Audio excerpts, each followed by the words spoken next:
Yes, yes, yes, mga katotot.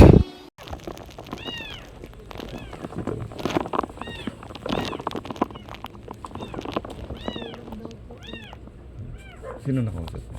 Yung kapatid ko. Kanina pa ba't ang tagal? Opo eh. Te?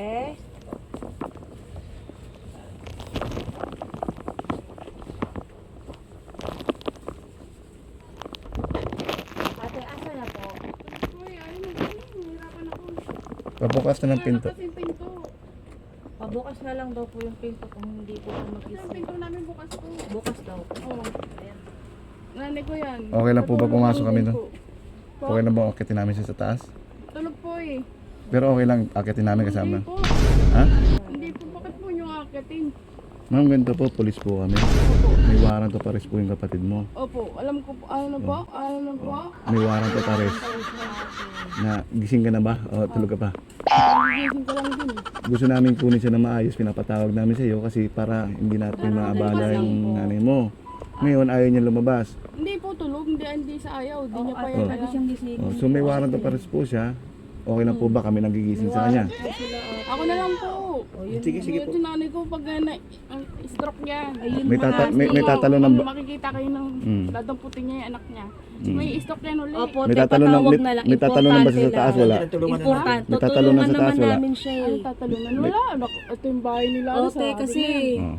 importante lang para makausap lang ng maayos. Huwag mo sabihin sa niya may warrant siya. Yung pinapatawag ng barangay Oo, importante. para wala namang ano. Sige na po. Kasi iniingatan na namin si nanay kasi Yun nga bedridden. po, yung nga inaano ko. Kaya sinasara ko dito. Oh, sige po. Pag nakita ng nanay ko Tuloy yan. na lang, te. Sige na lang. Patawag mo na lang. Tawagin mo na lang. Sige na, maayos. Opo. Kasi pag no choice kami, aakitin namin yan. Ha? Opo. Sige po.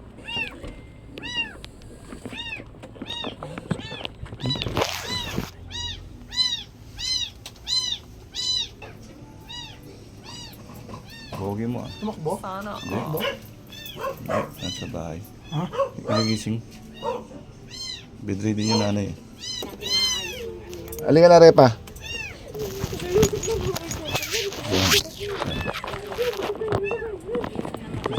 Yan na. Diyan ka muna. Kaya lang po tayo, mamaya na kayo lumabas. Si Kuya muna. Masaya ka. O, sige lang. Makinig ka muna.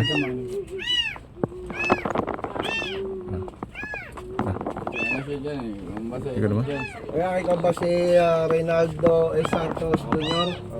Ako si... Makinig ka muna. Ako si PSMS Dison.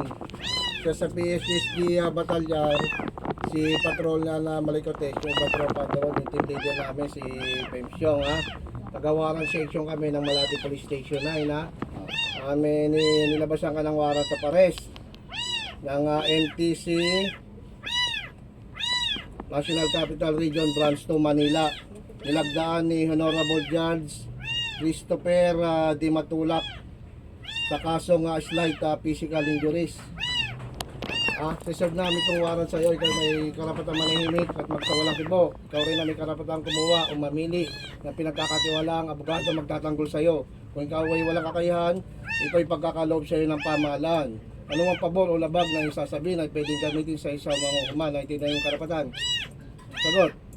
O ikaw rin na may karapatang kumuha o mamili ng pinagkakatiwalaan doktor na magsusuri sa iyong kalusugan sa mamang naisip pagamutan, pribado man ito publiko.